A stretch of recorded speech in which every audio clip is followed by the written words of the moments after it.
So it's great to be able to speak today at the AI Summit in London. As you can see, I'm joining through the wonders of technology. With coronavirus, we've seen really a significant impact to the way that we're working and how we're able to deliver conferences like this. But that's not really what I wanted to talk about. What I wanted to talk about is how we're looking and applying artificial intelligence to one of the world's most intractable problems, which is around how we're applying energy and supporting climate change. So if I can move us on into the presentation, one of the things that many times you see when you come to a technology conference is a chart like this, which is really talking to us about how much change that we've seen over the last years. And the interesting thing is that if you look at how we've developed as a society, it's really only been in the last 9,000 years. But these charts somehow look a little bit superficial when you look at the next slide, which is really talking to us about how we are pumping carbon dioxide into the atmosphere and the impact that that is having on our planet. One of the things that I see from this slide very clearly is this exponential change. And if you go back and you look at the previous slide and you think about what has happened over the last 9,000 years, pretty much everything that's happened around society has happened in a really short period in terms of geological timeframes. If we go back to this slide, what we see is that generally over the last 400,000 years, the carbon dioxide has been pretty static in the atmosphere. That means that the temperature has been pretty static, and that's allowed society to build up over the last 9,000 years. But if you think about what we're doing now, is that the actual temperatures that we're having in the world that we're seeing, driven by the release of carbon dioxide, is going to have a massive impact, and it's an impact that the world has not seen for over 400,000 years. I mean, we've gone through ice ages and everything else, which has never allowed society to build or flourish. What we're doing now with the change in temperatures that we're seeing is that we're making a significant impact on the planet, and one that we will have never seen for about 400,000 or 500,000 years. So this is something that actually is quite an incredible experiment that we're doing, and that we're not really taking the right actions at this time to really address it, I would say.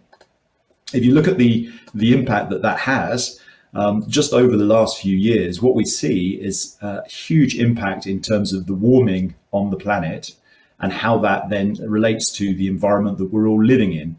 And this is just something that isn't sustainable for our planet, and also probably isn't sustainable for our way of life.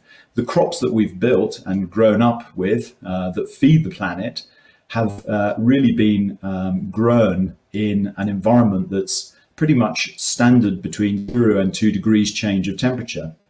So if we now increase the temperature of the planet by 4, or maybe even higher temperature increases, you have to think about whether we're going to be able to grow the right amount of food to feed the planet, whether we're going to have the right amount of water to support the type of population growth that we've been seeing as society has continued to develop. One of the things that we've seen in the energy world is that generally the progress of mankind has been pretty much inextricably linked to energy. So if you go back to the agricultural revolution, what we saw is that the agricultural revolution was really powered by wind and water. As we were able to produce flour, we were able to apply those technologies into mechanizing agriculture and making ourselves more efficient. We then went to a far more centralized energy world, where we actually went into fossil and nuclear, and that was much more system orientated, whereas in the past it was much more local, biomass, wind, water driven. What we're seeing now is that in the new energy world, we're moving much more into a distributed and a renewable environment, and far more customer orientated. So we're actually putting energy at the fingertips of customers through solar panels, through the ability to be able to produce your own energy actually at your local area. So each point, as we see the technological revolution that happened as we went into this sort of fossil and nuclear based system orientated, each point or change that we see, energy is a contributing factor to that. It's a contributing factor in terms of actually the carbon dioxide that's gone into the atmosphere, but it's also a contributing factor in terms of lifting society up. And one of the things that we see as incredibly important now is the ability for us to be able to now apply energy technology with our customers to support us making the planet a better place. If you look at the changing energy world now, we've got three factors at play. Of course, we have technology that's being applied at pretty much everything that we're doing. And we think of technology both in terms of AI technology, technology in terms of systems and the computing that we can bring to bear on problems. We also see it in terms of technology, sustainable technology that we can deliver to our customers. Of course, society plays a massive role in this energy transition that we're going through, and we need to move people from this old dirty energy where we're producing significant carbon dioxide to a much cleaner energy sources, and we need to support society in enabling us to move through that change. And as we can see, there's a number of things, a number of facets that are stopping us at the moment from doing that. And then obviously I've talked about climate change, so I won't mention that other facet. If we go into this, I think one of the things that we see now is that there's clearly society, and in some respect, government is now starting to see that we need to make significant action. However, I think with COVID-19, we've seen issues where that some of the actions that we were taking have started to slow down. And I think what we need to do in terms of the energy world is look at how we're engaging with society, how we're engaging with governments to really support ourselves through this transition that we need to make this really a better place and a better planet to live on, that's going to sustain us into the future. Data is really one of the key facets around that. So one of the issues that we believe is that actually, as an energy user, we're just not engaged enough with the energy. We take it for granted. You know, the lights are on, my computer's working, I'm able to watch the television, you know, I can drive from A to B. All of these things are just there. We only miss energy when the lights go off, for example. Generally, at this point, I would kind of ask, okay, what can you do with a kilowatt of energy? And very few people, and sometimes even very few people in the energy world, know what you can do with a kilowatt hour, because we've never had to engage with our energy. It's just been there. And we take it for granted. We take it for granted that the broadband's on and that we're able to use that. Here's a few examples of the things that you can do with a kilowatt of energy, although I've always considered that actually there's some more exciting things that you can do with a kilowatt of energy. For example, you can make 200 margaritas, which I think is probably a more interesting thing than keeping your broadband router on for 5 days. However, if you look at how we start to build this level of engagement with customers, data is really the starting point of it. And data allows us really to actually visualize how people are using energy, so that it isn't something that we take for granted, that we can understand also how the energy that we're using relates to carbon dioxide, and how much carbon dioxide we're putting back into the atmosphere, and therefore how much impact that we're having on the environment. It's only through that engagement with consumers are we able to actually bring this really to life. So for us, data is really the starting point of engaging with energy.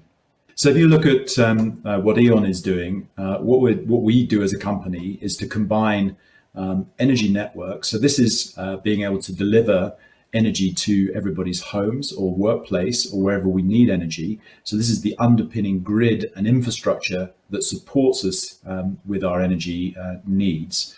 On top of that, then what we're doing is building a very sustainable portfolio of products and customer solutions that enables us to really drive sustainability at the heart of everything that we're doing. Even where we're doing energy sales, for example, in the UK, we've moved to entirely green energy. And that also supports us in terms of ensuring that our customers are able to feel that they don't have to make a decision about that energy choice there. We're able to deliver green energy to them straight away. E.ON is also looking at building solutions for customers to be able to produce and manage their own energy. And that's really around the future energy home, where we're looking at delivering solar panels to our customers. We're looking at delivering batteries to the customer, so that the customer can actually produce their own energy, store their own energy, but also look to provide energy back into the grid at times of high demand, so that we can also look to create flexibility and balance the grids as needed. Of course, we're working with cities. We're working with larger customers as well to be able to deliver the type of infrastructure and energy services that they need. And then finally, we're really investing significantly into the future of mobility. So this is clearly electric cars, putting charging points on the grids at the right points to allow people to be able to charge their cars, to be able to travel in a way that allows them to do that in a very sustainable and in a very green way, where we don't have a significant amount of carbon dioxide being put into the atmosphere. What we've done in E.ON, in particular, around how we've driven digitization and data is that we've put a holistic program in place right the way across our organization to drive our transformation.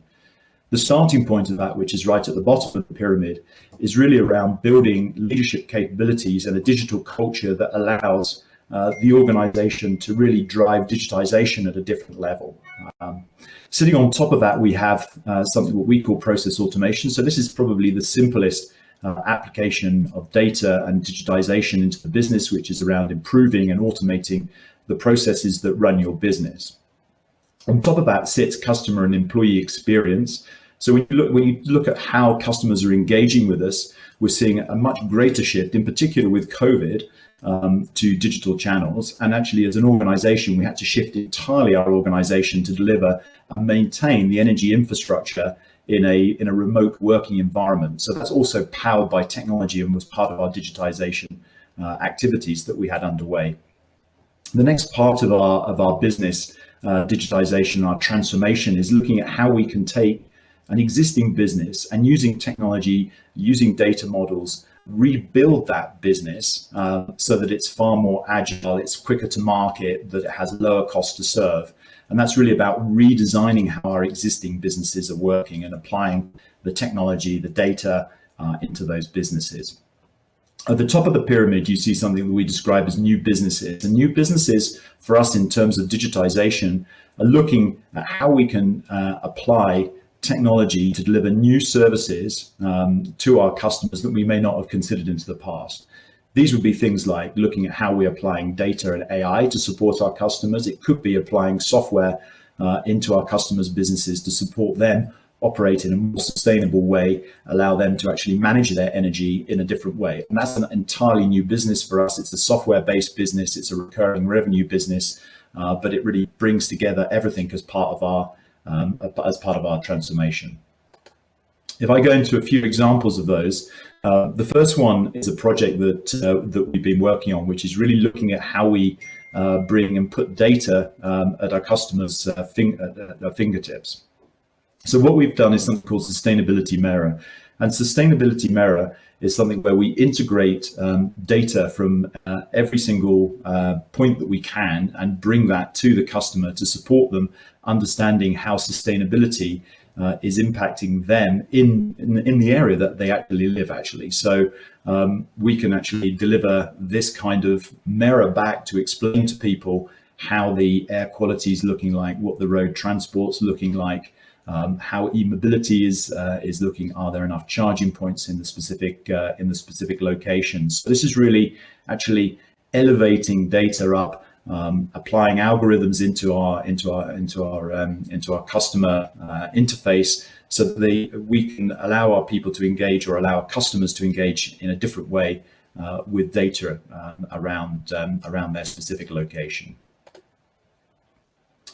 If you look at this is an example of how what we're doing is we're integrating data from across Germany.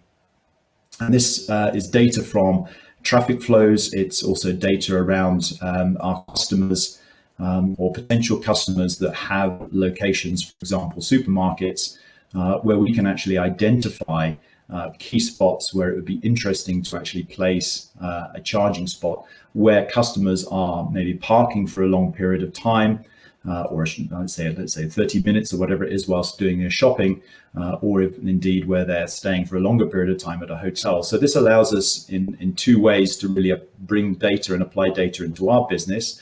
The first one being clearly we can approach and we can work with customers to find the best locations to put the e-mobility or the charging stations.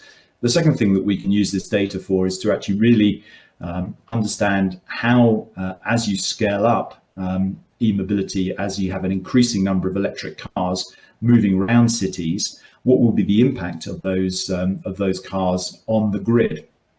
And clearly, for us, being able to maintain consistent energy supply is incredibly important. And charging electric cars takes a significant amount of energy from the grid. So if you get hotspots of that, it's very important that we're able to balance and supply that energy at that point to ensure that all the customers are able to fulfill what they want to do. The other thing that we're looking at doing is how we apply significant amount of data to actually look at how energy is being consumed. And this was a specific small town in Sweden where we were actually working with that town to make it entirely free from the grid by providing solar, by providing wind, to enable the community to be able to create their own energy. But importantly, to be able to ensure that we're able to locally balance the energy demands for that small village, actually. So if you look here, this is us bringing together the data from the generation, the PV, the solar panels that are available there, the wind generation that's coming, and forecasting ahead with the demand that we're seeing from the customers in that particular location to ensure that we're able to deliver this consistency of supply of energy to the customers. We're also applying it into our business, and this is a case where we are actually using data from all of our assets to support and spot faults on the network. So what we've been able to do here, using algorithms, looking at the assets or the parts of the grid, the substations, the cables, the age of the cables and everything else, is to actually combine all that, apply algorithms to be able to then not only identify when and how we should be maintaining the grid in an efficient way, but also it allows us to predict ahead and spot potential faults on our networks where customers aren't getting the right support or the right energy needs at that specific point. So a powerful use case for us in terms of being able to look at how our grids are operating across our business. Of course, one of the things that I think for me is probably most important is of course about how you build an environment in your organization that allows you to do all of these things. So of course, we need to have an environment that attracts people into our organization. We need to create a culture that values putting customer at the heart of what we're doing. One of the things that we've found incredibly powerful is that because we're driving a new energy world, because we're aligning our mission as a business to support one of the world's most intractable problems, which is climate change, it's actually a very appealing place to work, because you're actually doing something very meaningful. You're wanting to actually apply your skills into making the planet a better place, creating a more sustainable future. So this is one of the things that we've been building over time to actually bring the people in. We're also ensuring that we're upskilling our existing organization to understand how you can actually really drive and base your business decisions on data, how we can build data models into the heart of how we're operating, ensuring that we're actually, all of the data that we're able to get from customers, we're able to apply into things like being able to buy energy in a more efficient way, and really ensure that the whole organization is aligned behind thinking about how we actually come up with these use cases and apply this into our business.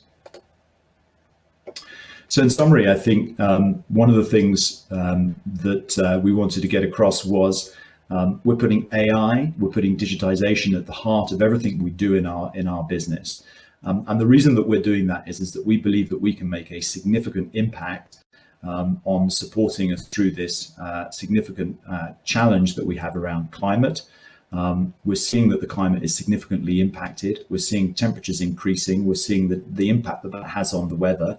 And therefore, we really need to ensure that we're able to take society, government through this transition and support us through that. Putting data at the heart of what we're doing allows us to really explain that, to visualize that, and bring that to life for people so that energy does become very meaningful. And that's something that we believe will help us drive this change as we move forward.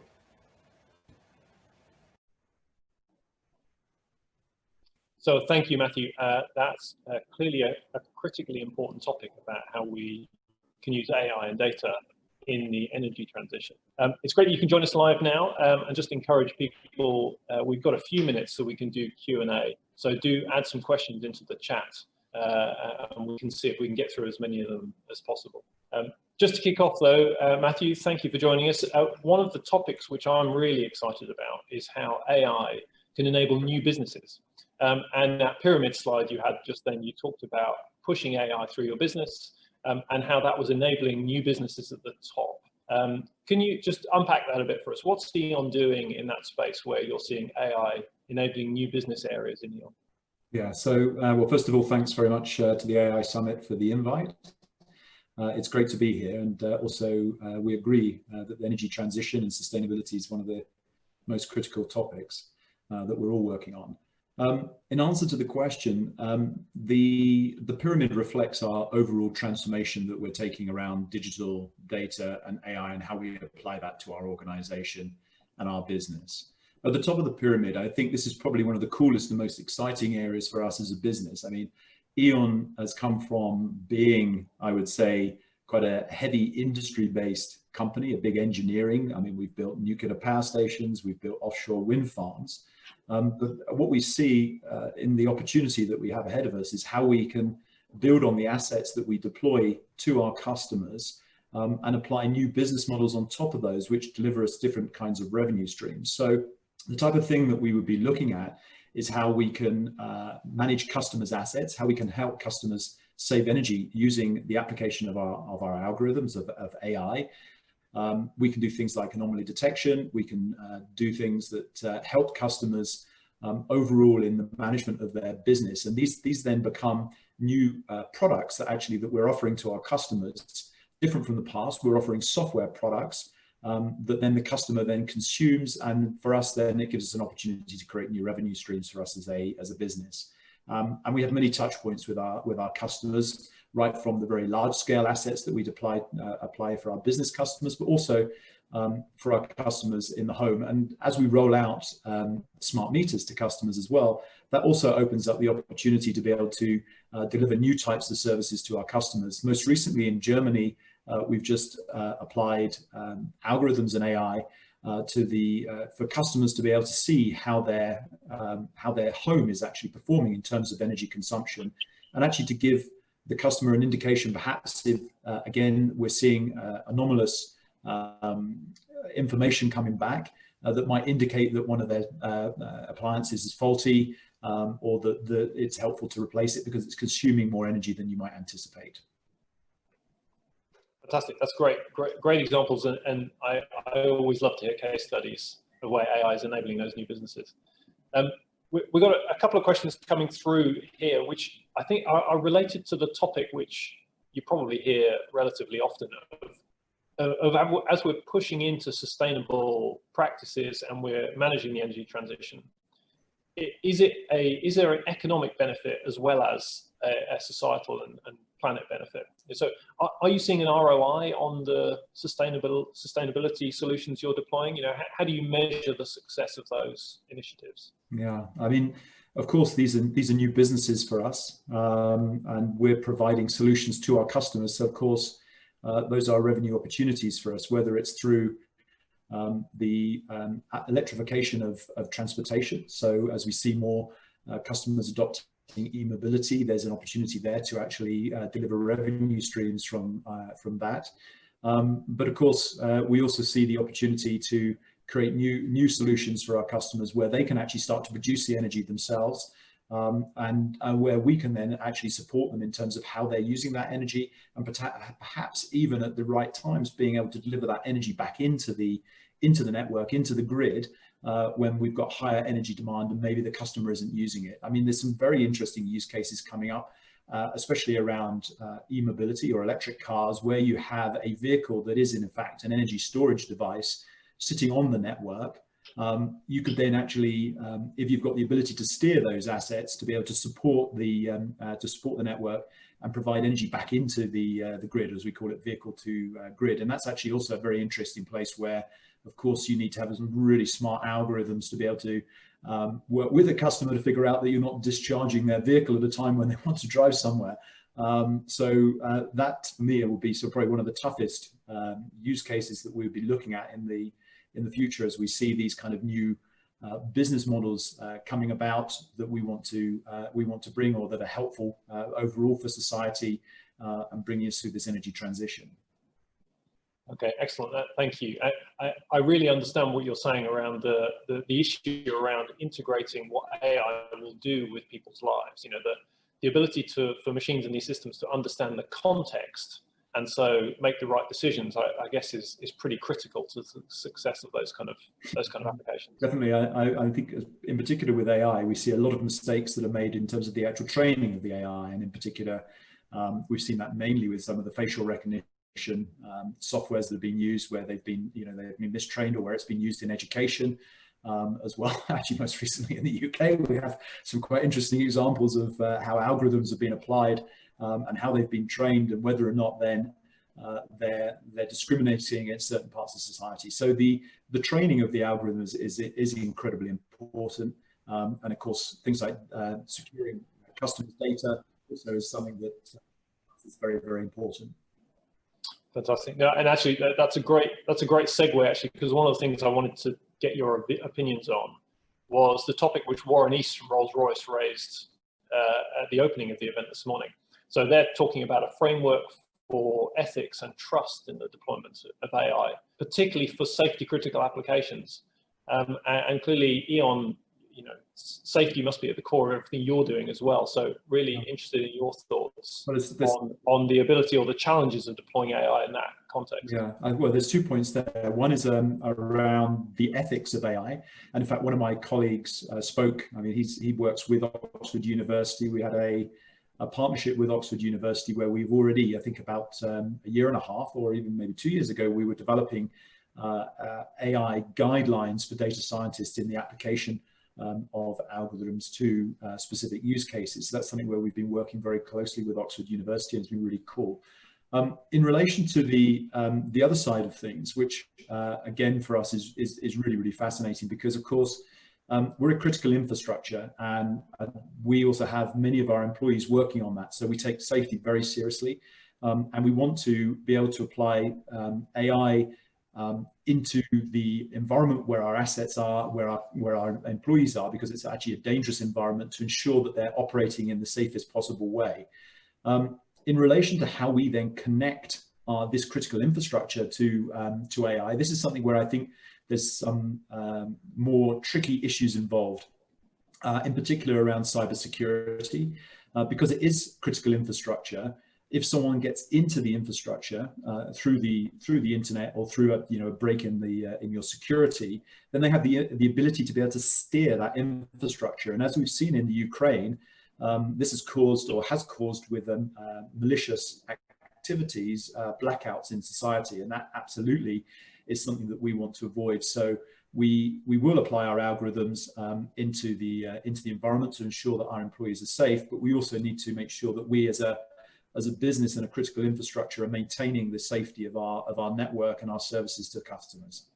Fantastic. No, absolutely. It just goes to show, I think, the importance of this area as we're starting to push AI into scale and into these kind of critical applications, just how challenging it is. But that seems to be the issues we're grappling with now. Matthew, thank you very much. That's been brilliant to hear from you and hear about what E.ON is doing with AI and data. Thank you. Great stuff.